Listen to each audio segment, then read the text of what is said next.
Hai, welcome back. Gadis Bola akan menyajikan informasi seputar Timnas Indonesia sebagai berikut.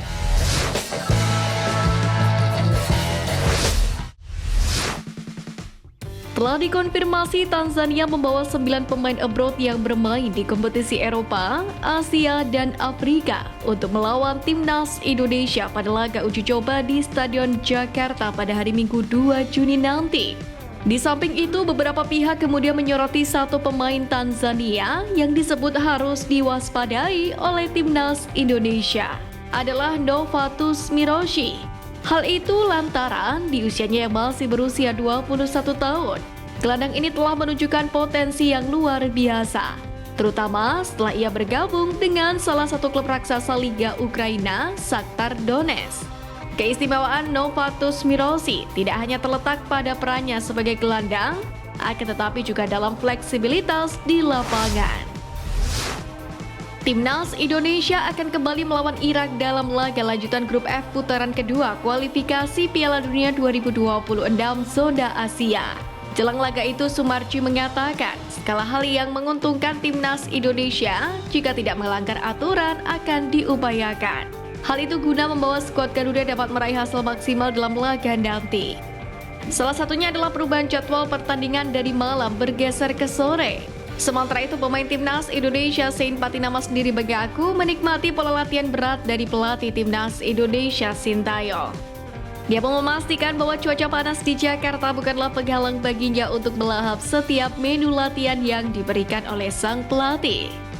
Ia tentu sangat sulit, maka dari itu kami berlatih dengan keras, kami mempersiapkan diri untuk situasi cuaca panas dan lain-lain. Jelas Sein Patinama. Jordi Amat sudah tiba dan bergabung dengan Timnas Indonesia. Kehadiran Jordi sendiri terlihat dari unggahan di akun Instagram bek Timnas Indonesia Sandy Walsh. Dalam unggahan Instastory tersebut, Walsh menyambut kehadiran bek berusia 32 tahun itu. Sementara Justin Hubner dalam unggahan di akun Instagramnya tengah membawa koper dan berada di bandara. Hubner pun diyakini tengah bersiap terbang ke Indonesia dan memperkuat Timnas Indonesia. Sementara itu, skuad Garuda masih menanti kehadiran JIZ, di mana pesepak bola yang disapa Bang C oleh pendukung tim Garuda tersebut masih harus memperkuat klubnya Venezia, yang mana tengah berjuang meraih tiket terakhir promosi ke Serie A musim depan. Calvin Verdong untuk kali pertama menjalani latihan bersama Timnas Indonesia yang digelar di Stadion Madia Senayan, Jakarta Pusat pada hari Jumat 31 Mei kemarin. Calvin Verdong mengaku diterima dengan sambutan yang sangat baik, salah satunya dari pelatih Timnas Indonesia Sintayong. Sementara di sesi latihan, Verdong mengatakan dirinya banyak meminta saran kepada Ragnar Oratmangun, karena memang Verdong maupun Ragnar Oratmangun sama-sama berkarir di Belanda.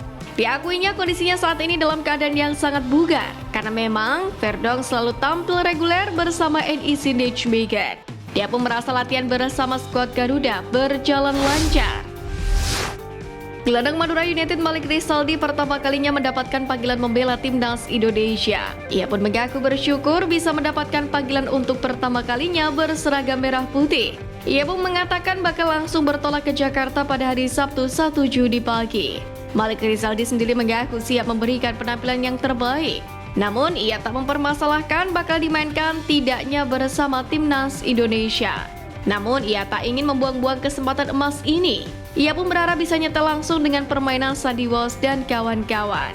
Misinya adalah untuk membuat pelatih asal Korea Selatan tersebut terpesona dengan aksinya di lapangan hijau. Penyerang Timnas Indonesia Rafael Strijk masih terus belajar bahasa Indonesia. Ia menjelaskan proses belajar ini tidak mudah dan butuh waktu. Ambisi agar bisa lancar bahasa Indonesia ini pun jadi motivasi tersendiri. Pemain berusia 21 tahun tersebut menjelaskan bahwa ada beberapa metode yang dijalani sejauh ini, yakni menggunakan aplikasi di handphone dan lewat mamanya. Tujuannya tentu agar bisa segera terbiasa menggunakan bahasa Indonesia. Strijk menambahkan, selama membela Indonesia cukup banyak momen yang tak terlupakan. Salah satunya saat bersama Timnas U23 Indonesia di Piala Asia U23 2024. Tepatnya saat pemain Ado Den Haag ini bertanding melawan Korea Selatan di babak perempat final Piala Asia Dia saat itu sukses menyumbangkan 2 buah gol dan memaksa laga dilanjutkan sampai dengan babak adu penalti. Seperti yang kita ketahui, Timnas Indonesia terus menjalani persiapan dengan berlatih bersama, tak terkecuali para pemain abroad. Ada satu momen menarik pun terjadi saat latihan. Dalam hal ini, Tom Haye memijut rekan timnya, Marcelino Ferdinand. Hal itu berkat sepatunya yang terbilang cukup ikonik. Bagaimana tidak, gelandang berusia 29 tahun ini memiliki sepatu serba hitam. Marcelino pun kepo. Dari video yang diunggah netizen di TikTok, terlihat gelandang muda tersebut sempat memegang dan melihat sepatu Tom Haye. Marcelino sendiri tampak penasaran dengan sepatu milik gelandang yang musim lalu berkarir di SC Heerenveen ini. Adapun kelakuan Marcelino sontak menyedot perhatian netizen, sebab ia dianggap sebagai sosok yang penasaran dengan barang-barang rekan-rekannya di Timnas Indonesia. Untuk diketahui, sebelum bertemu dengan Irak dan Filipina, skuad Garuda lebih dulu akan menjajal kekuatan Tanzania di laga uji coba.